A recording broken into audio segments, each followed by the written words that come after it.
Assalamualaikum warahmatullahi wabarakatuh. Halo pemirsa Yubi TV, apa kabar Anda pada hari ini?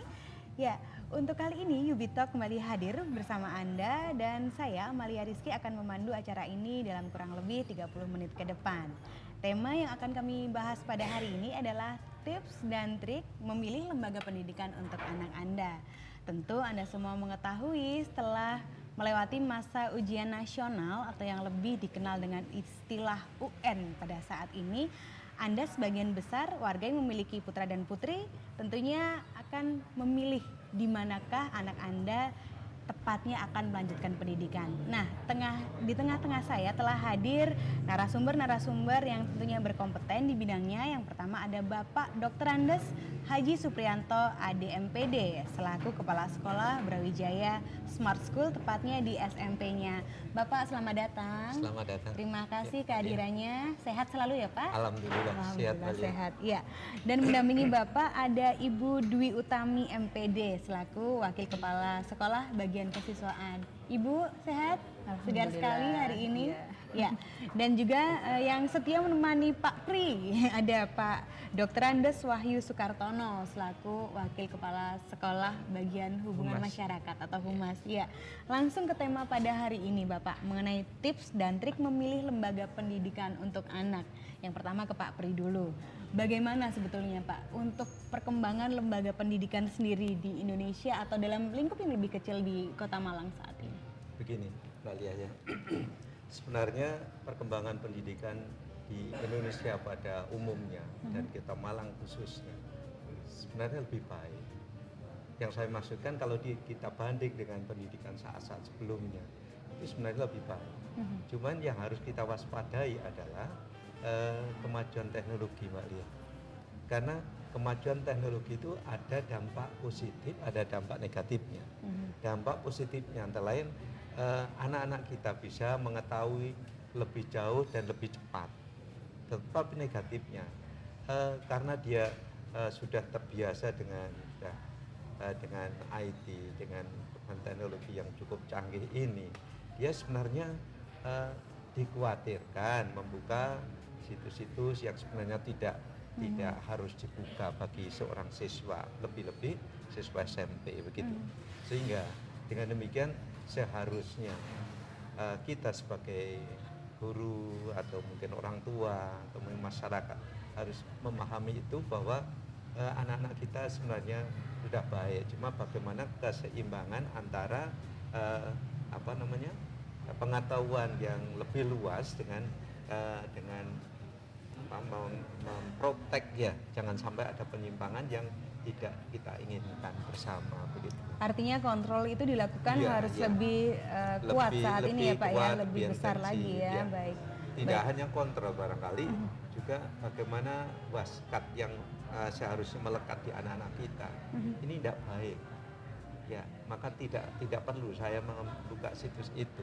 Itu seharusnya sudah dimiliki oleh anak-anak. Seharusnya sudah sampai ke tahap itu ya. Iya. Nah, yang sering berhubungan dengan siswa Pak atau anak-anak. Ibu sendiri bagaimana Bu? Apakah betul yang disampaikan Pak Pri? Memang kasus tersebut kerap sekali terjadi? Iya. Permasalahan-permasalahan yang ada di sekolah saat ini ketika anak-anak kalau di sekolah ketemu dengan temannya yang dibicarakan kan tidak hanya melulu masalah pelajaran ya Mbak ya. Banyak juga yang mereka bicarakan masalah kecanggihan teknologi saat ini. Pada saat mereka membicarakan itu, kalau mereka menanggapinya secara positif, oke lah. Ketika mereka ingin tahu gimana sih caranya untuk browsing, untuk mencari pengetahuan-pengetahuan di internet yang saat ini lagi gaung ini, gimana caranya? Kan memang tuntutan globalisasi juga harus seperti itu. Tetapi permasalahannya yang seperti disampaikan Bapak tadi, ketika negatifnya yang mereka gunakan, terus kemudian mereka sampai memanfaatkan akun Facebook bukan untuk bertukar tugas, tetapi yang ada malah justru menghujat temannya, yang yang dibicarakan yang nggak penting-penting yang kayak sampai gitu. Sampai ke kasus penculikan atau hal-hal kriminal di media sosial. Betul. Kan kerap kali muncul juga ya Ibu. Iya, yang seperti itu. Apalagi usia-usia mereka kan usia produktif yang gampang juga pengaruh ya. Betul. Artinya ketika pergaulan yang dianggap tren di anak-anak sekarang, saya kalau nggak punya jejaring sosial saya nggak keren Dianggap, dong di ya. hadapan teman saya yang kurang Iya, gaul iya. kan, jadinya kan seperti itu. Artinya filternya seperti apa yang dilakukan? Makanya kalau dari lembaga kami ada pendidikan karakter ya, ada pendidikan karakter. Pendidikan karakter itu memang kita berikan pada jam khusus, di hari Sabtu ada. Kemudian selain itu kami juga ada kegiatan-kegiatan yang mengarahkan ke karakter juga, seperti pernah program yang kami buat itu Jika Aku Menjadi. Mereka kita bawa ke lokasi pertanian, peternakan penduduk, mereka kita ajak, kita terjunkan langsung ke masyarakat, kita berikan briefing dulu, kemudian mereka kita terjunkan bersama peternak petani yang ada di sana, biar mereka juga merasakan. Iya. Intinya mereka sekolah bukan hanya kewajiban menuntut ilmu itu saja, tetapi banyak yang harus mereka raih untuk keseimbangan akademis dan non akademis. Ada irisan-irisan lain yang harus mereka tahu sebetulnya selain untuk akademis. Iya, betul. Baik. Kemudian saya ke Pak Wahyu dulu ini ya Pak ya, Ibu ya. Mengenai tadi masih sama tentang kemajuan teknologi dengan dampak positif dan negatifnya Bapak mungkin yang sering berhubungan dengan pihak eksternal juga Pak. Bagaimana Pak? Apakah ada informasi atau keluhan dari orang tua mengenai hal ini? Mungkin kalau bisa dikatakan keluhan itu mungkin secara keseluruhan itu di Kota Malang atau mungkin di nasional itu sama. Keluhan tentang perkembangan IT yang begitu cepat, sehingga kadang-kadang kalau basisnya karakter anak ini kurang kuat, mungkin dari lingkungan keluarga juga kurang kuat, itu mungkin juga dampaknya luar biasa. Nah, berkaitan dengan ini kami di Sekolahan Brawijaya Sekolah ini dalam rangka antisipasi terhadap kegiatan agar nanti IT ini tidak terlalu berdampak negatif bagi siswa kami ya. Di sekolah kami kita adakan kegiatan yang tadi yang disampaikan oleh Pak Pri tentang pengawasan melekat itu. Ya. Jadi kita tanamkan kepada anak-anak pengawasan melekat itu dalam bentuk mempertebal keyakinan, keimanan, kepercayaannya kepada Tuhan, Ya. sehingga kalau itu sudah mendasari dalam diri anak itu insya Allah nanti mau membuka sesuatu yang dilarang itu insya Allah ada yang dalam hati nurani itu, oh ini nggak boleh, harapannya seperti itu. Artinya kontrol itu tidak lagi dari orang tua, dari pendidik, tapi dari dalam diri si anak ya. Seadanya itu sudah dimiliki anak, insya Allah orang tua itu nggak akan khawatir Kewalahan, tidak berkewalahan ya, Pak ya. Keluar mengerjakan tugas. Itu kan sementara ini di masyarakat yang ini benar tugas atau mungkin tugasnya 5 menit Atau tapi tugas. Mungkin tugasnya 5 menit sudah selesai, tapi yang selebihnya itu yang dikhawatirkan kan seperti itu. Ini sepertinya Pak Pri sudah semangat ini, ada yang ingin disampaikan terkait dengan pentingnya keimanan untuk membentengi seseorang dalam menanggapi IT yang berkembang begitu pesat dengan konsepnya BSS Pak. Iya, silakan. Penting sekali, penting sekali, itu harus betul dilaksanakan setiap lembaga sebenarnya. Ya. Lebih-lebih di SMP BSS. Dari berbagai pengalaman yang ada, dari berbagai hasil diskusi yang ada, memang seharusnya SMP BSS khususnya itu membentengi kemungkinan yang terjadi seperti itu. Makanya saat tadi sudah disinggung oleh Pak Wahyu bahwa kami kerjasama dengan lembaga lain, ya, yaitu dari Umi Foundation, dari My Life misalnya, kemudian dari ISEC, ya, dan sebagainya. Ini tujuannya agar anak itu tidak sampai waktunya terbuang untuk mikir yang aneh-aneh gitu loh. Sehingga kalau potensi anak terwadai melalui program-program yang sudah disiapkan oleh sekolah sampai BSS khususnya, maka tidak ada kesempatan yang banyak untuk ya melamun, mencoba-coba, membuka situs-situs yang tidak diperkenankan sebenarnya dilihat dari usia anak itu sendiri. Nah, oleh karena itu di SMP BSS sendiri ini diadakan berbagai program, antara lain supaya ini berkompetisi secara sehat dalam hal akademiknya. Jadi misalnya aja mereka yang mendapat nilai matematika 100 nanti ada reward dari sekolah, dari UPT, dari ini diprogramkan Sehingga anak yang berpikir ke sana otomatis tidak ada kesempatan itu. Jadi dia gimana ya, saya berkompetisi dengan kawan-kawan saya sendiri, juga pada sekolah lain, sehingga kami bisa mendapat nilai yang bagus, yang tertinggi begitu. Baik. Selain itu juga dari pembinaan karakter di SMP BSS sendiri, itu tadi sudah disinggung oleh Bu Dwi, bahwa setiap Sabtu itu bebas pelajaran Bu, Mbak Lia ya. Jadi tidak ada pelajaran biasa itu. Begitu masuk pendidikan karakter, kemudian smart Quran dulu ya, pendidikan karakter, kemudian ada pengembangan ekstrakurikuler yang lain gitu. Selain itu juga setiap anak itu ada semacam kelompok-kelompok itu Mbak Lia ya, yang saya namakan dengan SMS berantai. Jadi itu tujuannya supaya kalau anak itu katakanlah malam-malam di SMS oleh kawannya, otomatis dari wali kelasnya, dari pamiknya, dari pamik, pembimbing akademik maksudnya, ini kan 13 orang itu, ini waktunya sholat tahajud misalnya, itu ada SMS dari pamiknya pada seseorang, ini SMS yang lain, jadi sudah ada ditugaskan seperti itu, sehingga katakanlah misalnya anak-anak malam-malam mau membuka itu yang tidak diperkenan tadi, itu sudah ada filternya begitu loh Mbak Lia ya. Baik.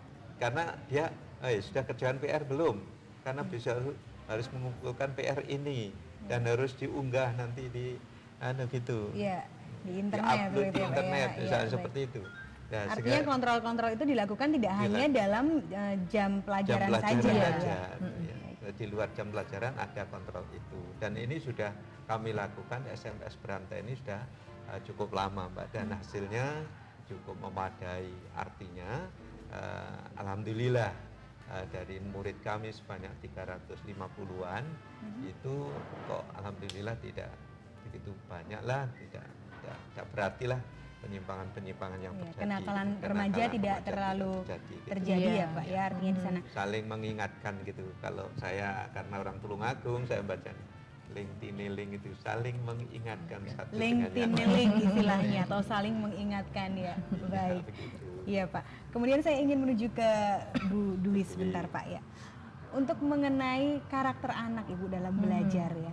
Sebetulnya bagaimana tidak hanya pengajar, tapi orang tua di rumah pun harus menyikapi dan mengetahui karakter si anak dan memberikan sistem pembelajaran yang efektif ini seperti apa. Dan dalam BSS atau SMP BSS tepatnya, bagaimana memfasilitasinya? Iya, terima kasih. Kalau untuk di SMP BSS sendiri, terkait dengan animo masyarakat saat ini kan mencari yang keseimbangan antara akademis dan non akademis. Maka kalau untuk akademis jelas kami memberikan upaya dengan melengkapi segala fasilitas pembelajaran. Tetapi kalau untuk non akademis ya salah satunya sudah disampaikan dari Pak Pri tadi, SMS berantai itu. Ketika anak-anak menghadapi ujian, terutama efektif call-nya itu ketika menghadapi ujian begitu, kami selain SMS berantai untuk anak-anak juga untuk orang tua. Baik. Ibu, Bapak mohon untuk perhatiannya putra-putrinya pada minggu ini agendanya ujian ini. Kami beritahukan. Karena sekalipun mereka sudah usia SMP, sebetulnya tidak selayaknya lah mereka harus dikasih tahu seperti itu. Sebetulnya tidak.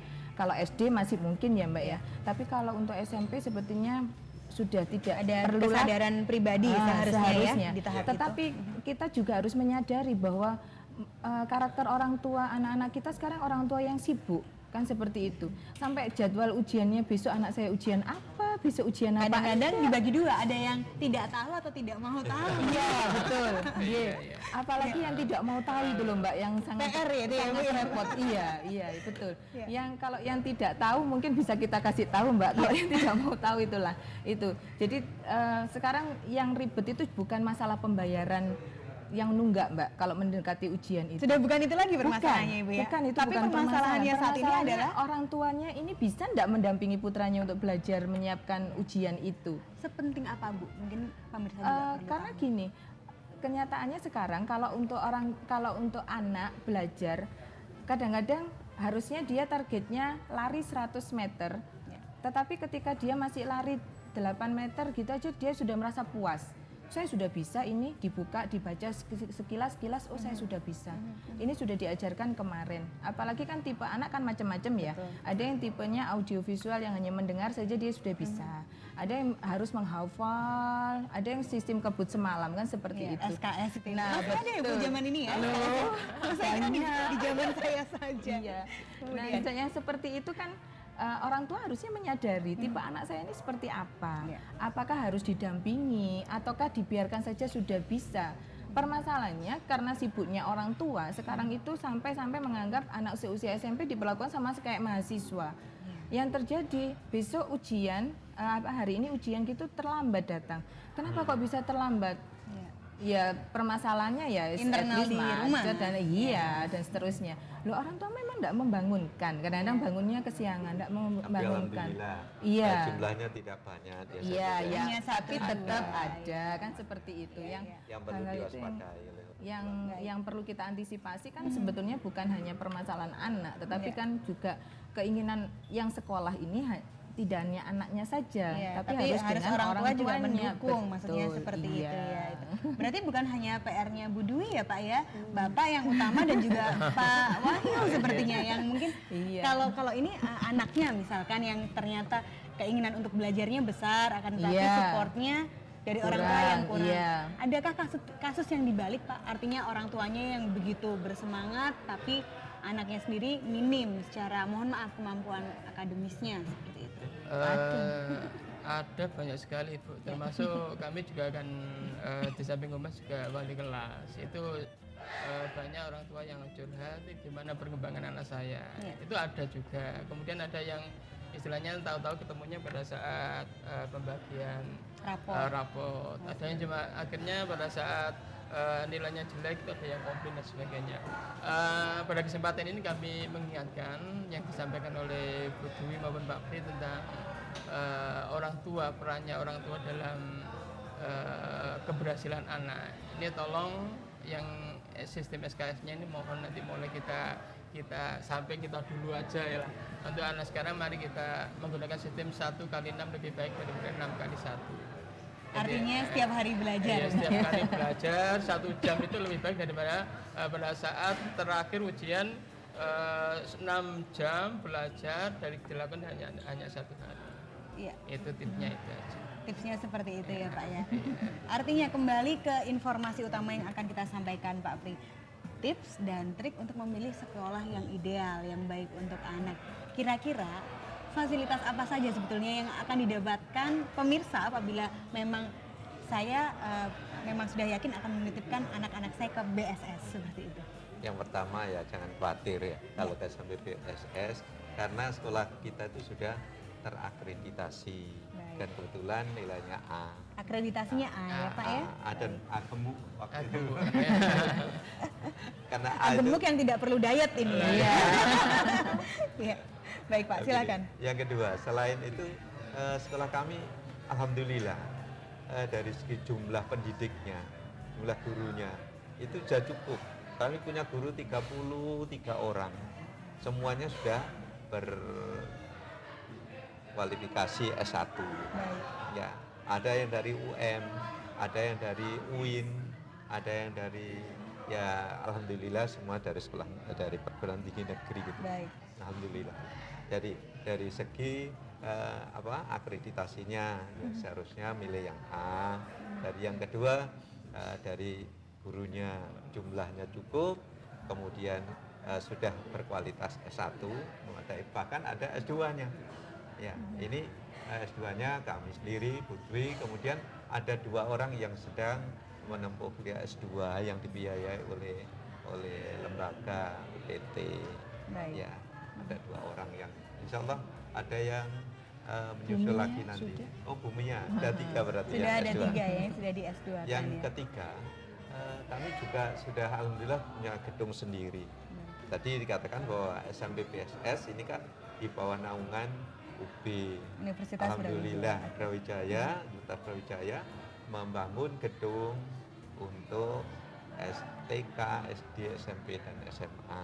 Untuk SMP tidak lama lagi nanti akan sekarang sudah dirobohkan, itu dibangun gedung baru berlantai 3. Insya Allah gitu.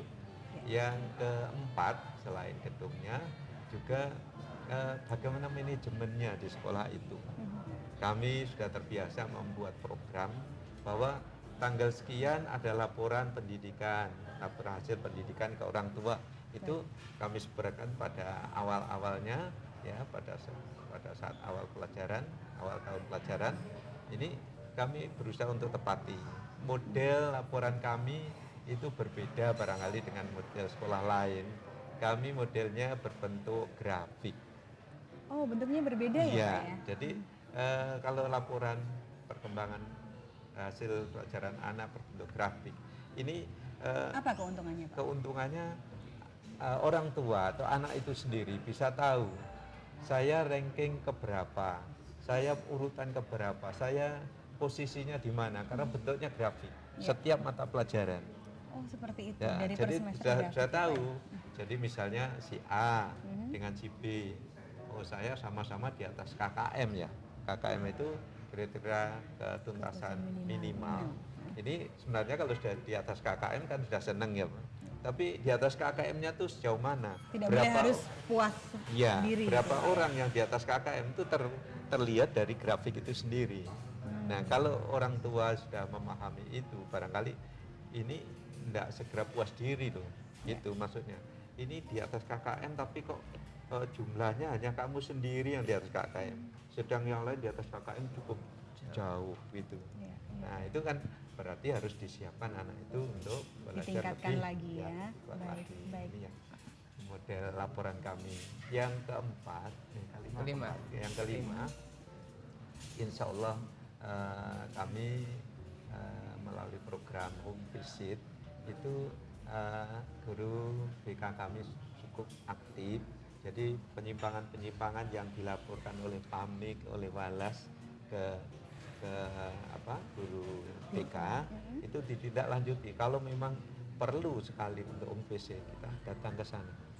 Baru-baru ini kami datangi anak ke Nogdoro. Sana saya datang ke sana. Alhamdulillah orang tuanya sedang giat bekerja di sawah. Anaknya sedang tidur. Padahal saatnya belajar.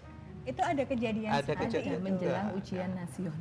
Kami datang ke sana. Memang tadi saya katakan bahwa input kami dari segi siswa itu ya beragam gitu. Ada yang memang ekonominya masih rendah, menengah ke bawah, ada yang menengah ke atas, bervariasi. Nah, pada mereka yang sudah fasilitas tingkat ekonominya kurang, perhatian orang tua kurang juga karena dia bertani, pengetahuan tentang pendidikan juga masih rendah, itu kan perlu sekali untuk ada penanganan khusus gitu loh. Jadi ada home visit insya Allah gitu. Kemudian yang terakhir barangkali kita selalu menekan pada etika Bapak Ibu. Bagaimana kita beretika kepada Allah. Ya. Jadi anak-anak kita bagaimana kamu beretika pada Allah. Bukan ke sesama manusia dulu, tapi kepada Yang Maha Kuasa ya Pak ya. Kemudian beretika kepada orang tua, beretika kepada teman-temannya, kepada guru, bahkan kepada dirinya sendiri. Ini cukup kita perhatikan karena ini merupakan garis dari UPT sendiri bagaimana kita semua beretika. Gitu.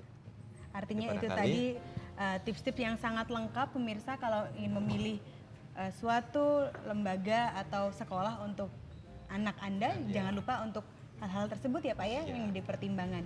Yang ingin saya ketahui ini Pak sekarang dari Pak Wahyu, BSS ini kan punya nama besarnya Universitas Brawijaya Pak. Betul.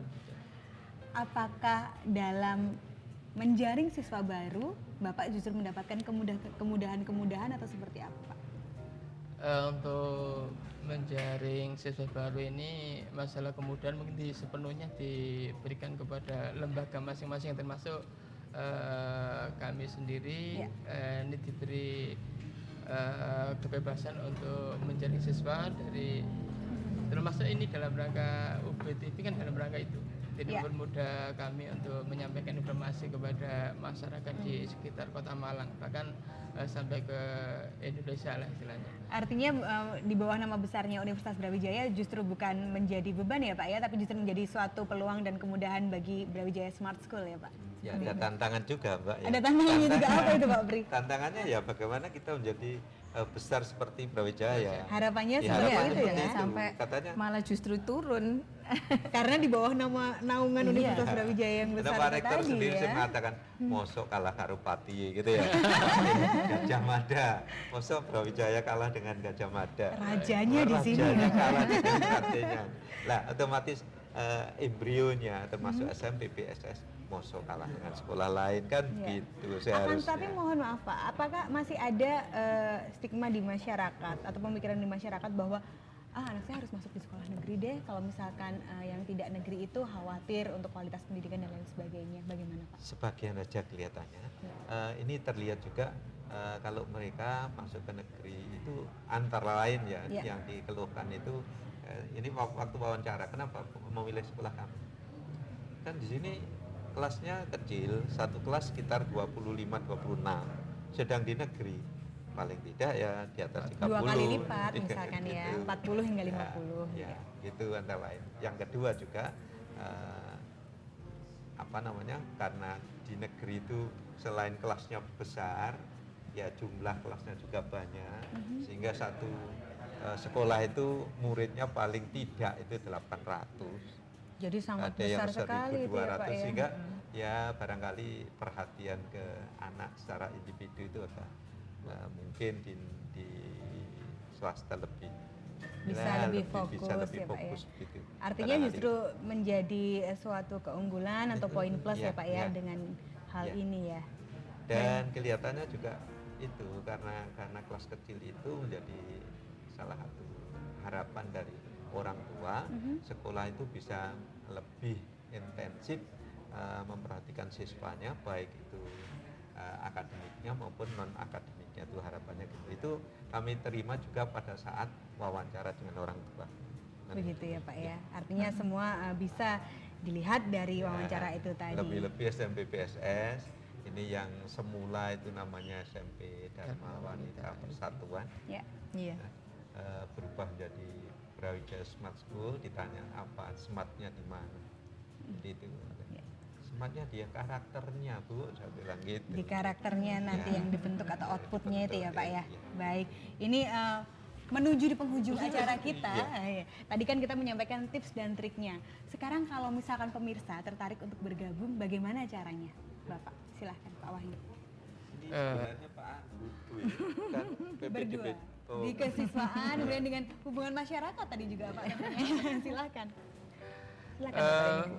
Bagi Bapak Ibu yang kebetulan tahun ini putra putrinya mau masuk ke SMP, jangan khawatir untuk masuk ke kami SMP Brawijaya Smart School. Untuk masuk ke sana itu nggak ada syarat khusus Ibu. Jadi nggak perlu istilahnya harus jenius banget, pinter banget, karena kami mengutamakan proses. Baik. Jadi minimal bisa mengikuti seleksi yang kami laksanakan, kemudian ada wawancara, itu insya Allah sudah cukup.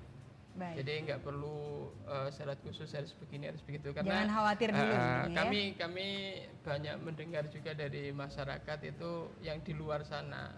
Brawijaya Smart School itu terkenal dengan sekolahnya para dosen. Nah ini juga menghimbau, di samping ada juga dari dosen Brawijaya juga banyak, tapi masyarakat luas juga bisa Dipersilahkan datang ke untuk kami, bergabung. karena kami Ya. sekolah pendidikan umum.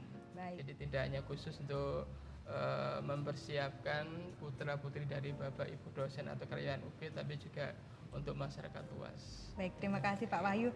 Selanjutnya yang seperti disampaikan Pak Pri yang punya gawe ini. Bu Dwi, silahkan Bu Dwi. Terima kasih. Iya, Untuk di Brawijaya Smart School, selain kami menawarkan program akademik yang sudah tersusun dalam kurikulum, program kurikulum, kami juga menawarkan ekstrakurikuler yang mungkin bisa mewadahi dari bakat dan minat putra-putri yang dititipkan di SMP Brawijaya Smart School. ekstrakurikuler kami punya 17 ekstrakurikuler. Di antaranya ini kalau ekstra wajib ada ekstra pramuka, kemudian kalau ada ekstra pilihan ada paskibraka, ada karate, PIR, jurnalistik, band, futsal, teater, pramuka, PMR, broadcast, paduan suara, dan fotografi. Kami yakin ketika putra-putri Anda bergabung dengan sekolah kami, selain mendapatkan potensi akademik yang smart sesuai dengan nama kami, Brawijaya Smart School, kami juga mengharapkan putra-putri Anda bisa terwadahi, bisa tersalurkan bakat dan minatnya ketika bergabung dengan kami. Baik, Bu Dwi, mudah-mudahan gawenya sukses dan lancar. Amin. Terima kasih. Terakhir dari Bapak, sekali lagi Pak, monggo Pak. Terima kasih. Jadi kesempatan ini saya sampaikan pada masyarakat pada umumnya Ibu ya. Saya ulang sekali lagi, kami berusaha ya menyesuaikan apa yang saya sampaikan dengan kenyataan yang saya lakukan di sekolah. Jadi insya Allah pendidikan di SMP BSS itu berimbang antara mendidik akademiknya, kognitifnya, afektifnya, dan psikomotornya. Karena kami sadar betul bahwa apa artinya orang pintar kalau karakternya tidak bagus, dan sebaiknya apa artinya karakternya bagus tapi tidak pintar. Ya, dengan demikian maka bisa dikatakan bahwa kalau seseorang itu jujur dan pintar, maka itu ibarat seperti intan, Bu. Mahal harganya. Nah, kita berusaha untuk ke sana gitu. Nah, jujur tapi kurang pintar itu ibarat emas saja. Ya masih laku. Tapi jujurnya tuh lebih laku, itu masih emas itu nilainya. Tapi kalau misalnya dia pinter tapi tidak jujur, itu sebagai ya kira-kira ya tembaga apa gitulah. Artinya harus menjadi paket lengkap ya untuk yang diharapkan. Apalagi kalau misalnya sudah tidak jujur dan tidak pinter. Tentu bukan waktu dari Brawijaya Smart School. Nah, kita berusaha seperti yang saya sampaikan tadi, mewujudkan ya apa yang saya sampaikan dengan perilaku kita sehari-hari, baik itu melalui kepala sekolahnya, guru-gurunya, karyawannya, kita bawa berusaha untuk mewujudkan anak-anak kita, lulusan kita seperti harapan kita semua. Gitu. Baik, semoga harapannya tercapai, Bapak, Amin. Bapak dan Ibu. Terima kasih atas kehadirannya, Pak Pri, Pak Wahyu, Ibu Dwi. Mudah-mudahan untuk acara besarnya sukses dan lancar, dapat menerima siswa-siswa sesuai dengan harapan tadi. Ya. Sekali lagi terima kasih kehadirannya sudah menemani saya berbincang selama 30 menit di UB Talk. Ya, dan pemirsa, itu tadi bincang-bincang singkat saya bersama dengan SMP dari Brawijaya Smart School. Nah, apakah tadi telah memberikan informasi bagi Anda untuk memilih tempat pendidikan yang sesuai bagi buah hati Anda? Semoga informasi kami tadi menjadi informasi yang berguna bagi Anda. Dan tentunya sekali ini saya Amalia Rizky undur diri mewakili seluruh kru yang bertugas mengucapkan terima kasih atas perhatian Anda. Selamat malam, sampai jumpa, dan UB TV, be the best.